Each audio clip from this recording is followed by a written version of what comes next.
Ito, basta ang pinaka-landmark lang nila mga idol, ayun yung SM yan sa Kandahan. Tapos stoplight yan, diretsuhin nyo lang yan pag galing kayong monumento. Makikita nyo na to, sa unahan lang ng konti, makikita nyo na tong tindahan ng Japanese bike dito. So yun mga idol, start tayo dito. Ayan. Ito yung mga Japanese bike nila, no? Ayan. Ito, napakamurang Japanese bike nito, no?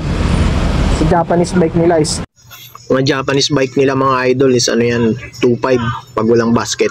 Pero dun sa may mga basket is ano yan, 500 difference, 3,000 mga idol, no? Pag may basket na kasama. Murang-mura na yan mga idol sa 2.5, no?